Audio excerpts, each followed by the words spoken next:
Assalamualaikum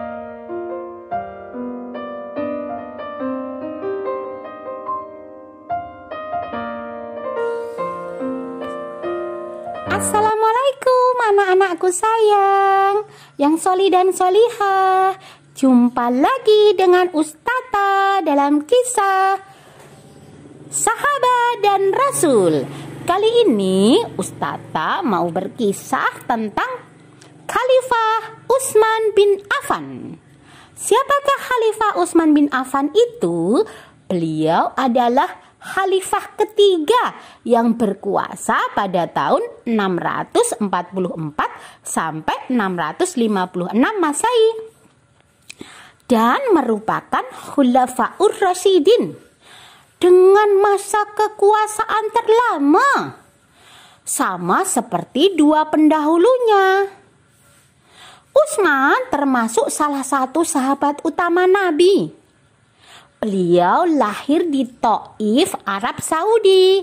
Nama lengkapnya adalah Utsman ibnu Affan dan beliau meninggal pada tanggal 17 Juni 656 Masehi karena dibunuh. Dan beliau lahir di Thaif, Jazirah Arab juga pada tahun 579 Masehi. Beliau memiliki seorang istri, namanya adalah Nailah binti Al-Farafishah. Putra-putranya salah satu adalah Aban bin Utsman bin Affan, Amr ibnu Uthman, Aisyah bin Uthman, Aurfi bin Uthman, dan masih banyak lagi. Wah, Masya Allah, banyak ya putranya Khalifah Utsman. Kisah Khalifah Utsman bin Affan akan Ustazah ceritakan sekarang ya. Teman-teman, tahukah kalian Al-Quran ini dirintis oleh Khalifah Utsman bin Affan loh. Setelah banyak sahabat Nabi yang hafal Al-Quran gugur dalam peperangan. Mari kita simak bersama-sama selengkapnya ya, kisah Khalifah Utsman bin Affan. Khalifah Utsman bin Affan adalah khalifah ketiga. Beliau merupakan salah satu dari 10 sahabat Rasulullah Sallallahu Alaihi Wasallam yang dijamin masuk surga. Wah, siapa yang pingin dijamin masuk surga? Juga pingin, anak-anak pingin gak? Makanya kita harus selalu berbuat yang baik dan menjalankan perintah-perintah Allah dan menjauhi larangannya, biar Allah masukkan kita ke surga ya. Khalifah Utsman adalah seorang yang sangat dermawan. Dalam sebuah persiapan pasukan, pernah Khalifah Utsman yang membiayai seorang diri. Setelah kaum muslimin hijrah, saat kesulitan air, Khalifah Utsmanlah yang membeli sumur dari seorang Yahudi untuk kepentingan kaum muslimin. Pada masa kepemimpinannya, Khalifah Utsman merintis penulisan Al-Quran dalam bentuk mushaf dari lembaran-lembaran yang mulai ditulis pada masa pemerintahan Khalifah Abu Bakar. Dalam sebuah hadis digambarkan sosok dan pribadi Khalifah Utsman yang dikenal sangat pemalu, yaitu dalam hadis riwayat Ahmad, Ibnu Majah, Al-Hakim, dan At-Tirmizi. Bunyinya adalah demikian: orang yang paling kasih sayang di antara umatku adalah Abu Bakar, dan paling teguh dalam menjaga ajaran Allah adalah Umar, dan yang paling bersifat pemalu adalah Utsman. Begitu bunyi hadisnya. Utsman bin Affan memiliki jalur nasab yang sama dengan nasab Rasulullah Sallallahu Alaihi Wasallam. Khalifah Utsman merupakan putra dari Abi Al-As bin Umayyah bin Abdu Asyam bin Abdu Manah bin Kusai bin Kilab bin Murrah bin Ka'ab bin Luwai bin Ghalib bin Fir bin Malik bin An-Nadar bin Kinanah bin Khuzaimah bin Mudrikah bin Ilyas bin Mudar bin Nizar bin Ma'addu bin Adnan. Wah, panjang banget nasabnya ya, Masya Allah. Anak-anakku sayang, tahukah kalian Amirul Mukminin Khalifah Utsman telah berhijrah 2 kali? Dan beliau adalah suami dari 2 orang putri Rasulullah SAW. Ibunya bernama Arwa binti Quraisy bin Rabi'ah bin Hubaib bin Abdu Asyam, dan neneknya bernama Ummu Hakim binti Ummu Hakim Bidah binti Abdul Muthalib, yaitu bibi Rasulullah Shallallahu Alaihi Wasallam. Nah, anak-anakku, dari sisi nasab orang Quraisy yang satu ini, yaitu Khalifah Utsman bin Affan, ini memiliki kekerabatan yang sangat dekat dengan Nabi Muhammad Sallallahu Alaihi Wasallam. Selain sebagai keponakan Rasulullah, Utsman juga menjadi menantu Rasulullah dengan menikahi 2 putri Nabi Muhammad Sallallahu Alaihi Wasallam.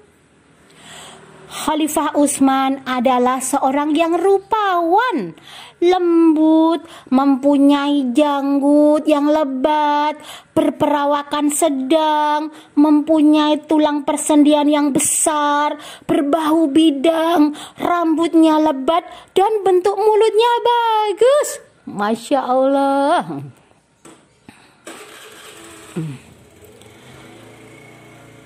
Khalifah Utsman terkenal dengan akhlaknya yang mulia, sangat pemalu, dermawan, dan terhormat. Terlalu panjang untuk mengisahkan kedermawanan beliau pada kesempatan yang sempit ini. Dan Khalifah Utsman untuk kehidupan akhirat selalu menolong orang lain, selalu berderma, seolah-olah hartanya tidak akan habis. Dari Abu Musa Al-Asy'ari bahwa Rasulullah SAW masuk ke sebuah kebun dan memerintahkanku untuk menjaga pintu kebun tersebut.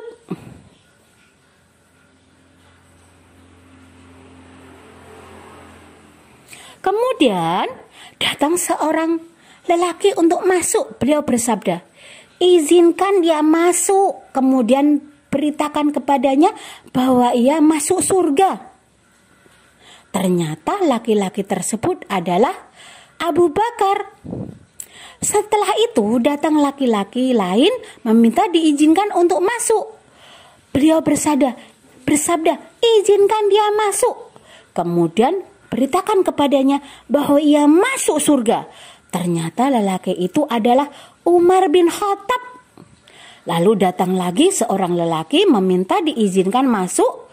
Beliau berdiam sejenak, lalu bersabda, "Izinkan ia masuk." Kemudian beritakan kepadanya bahwa ia masuk surga, disertai dengan cobaan yang menimpanya. Siapakah lelaki yang dimaksud terakhir itu? Ternyata lelaki tersebut adalah Khalifah Utsman bin Affan. Wah, cobaan apa yang menimpa Khalifah Utsman ya? Tetapi Masya Allah, dia juga dijamin masuk surga. Mu'az bin Jabal radhiyallahu anhu berkata, Rasulullah Shallallahu Alaihi Wasallam bersabda, "Sesungguhnya aku melihat bahwa aku diletakkan di sebuah daun timbangan dan umatku diletakkan di sisi daun timbangan lainnya.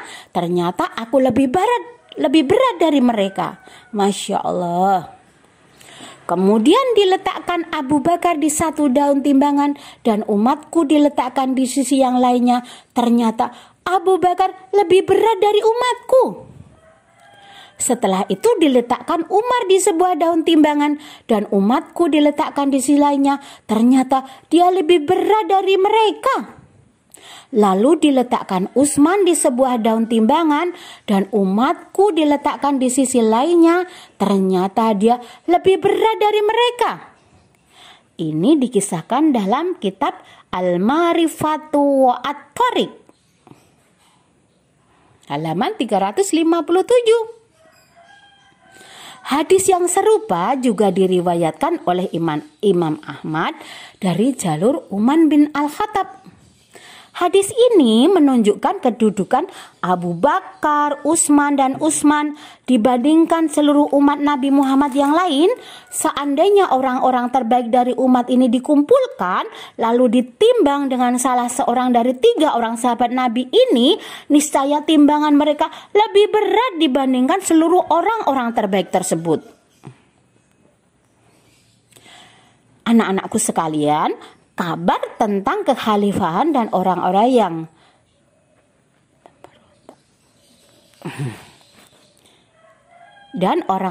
memberontak. Dari Aisyah radhiyallahu an, ia berkata, Rasulullah pernah mengutus seorang untuk memanggil Utsman. Ketika Utsman sudah datang, Rasulullah menyambut kedatangannya. Setelah kami melihat Rasulullah menyambutnya, maka salah seorang dari kami menyambut kedatangan yang lain. Dan ucapan terakhir yang disampaikan Rasulullah sambil menempuk pundak umat adalah, wahai Utsman, mudah-mudahan Allah akan memakaikanmu sebuah pakaian. Artinya mengamanaimu jabatan khalifah. Dan jika orang-orang munafik ingin melepaskan pakaian tersebut, janganlah engkau lepaskan sampai engkau bertemu denganku atau meninggal. Beliau mengulangi ucapan itu 3 kali. Hadis riwayat Ahmad. Dan akhirnya perjumpaan yang disabdakan Rasulullah pun terjadi. Dari Abdullah bin Umar bahwa Utsman bin Affan bercerita di hadapan khalayak, aku berjumpa dengan Nabi Sallallahu Alaihi Wasallam di dalam mimpi. Lalu beliau mengatakan, wahai Utsman, berbukalah bersama kami. Maka pada pagi harinya beliau berpuasa dan di hari itulah beliau meninggal. Dalam kisah lain, Hasir bin As-Salat mendatangi Utsman bin Affan dan berkata, Amirul Mukminin, keluarlah dan duduklah di teras depan agar masyarakat melihatmu. Jika engkau lakukan itu, masyarakat akan membelamu. Kemudian Utsman tersenyum lalu berkata, wahai Kasir, semalam aku bermimpi seakan-akan aku berjumpa dengan Nabi Allah, Abu Bakar dan Umar. Lalu beliau bersabda, kembalilah karena besok engkau akan berbuka bersama kami. Kemudian Utsman berkata, demi Allah, tidaklah matahari terbenam esok hari kecuali aku sudah menjadi penghuni akhirat. Masya Allah. Sungguh luar biasa ya kisah Khalifah Utsman bin Affan ini. Karena sifatnya yang lemah lembut, dermawan, pemalu, dan kebaikan-kebaikannya kepada umat Islam mengantarkan kepada Khalifah Utsman untuk masuk surga. Ya, semoga anak-anakku semua bisa mencontoh semua kebaikan yang ada pada diri Khalifah Utsman. Oke anak-anak, sampai di situ dulu ya cerita tentang kisah sahabat dan Rasul. Sampai ketemu lagi dengan Ustazah dengan kisah-kisah sahabat dan Rasul lainnya. Kalau ada salah mohon maaf ya. Bila ada sumur di ladang boleh kita menumpang mandi. Sampai ketemu lagi. Dadah. Assalamualaikum warahmatullahi wabarakatuh.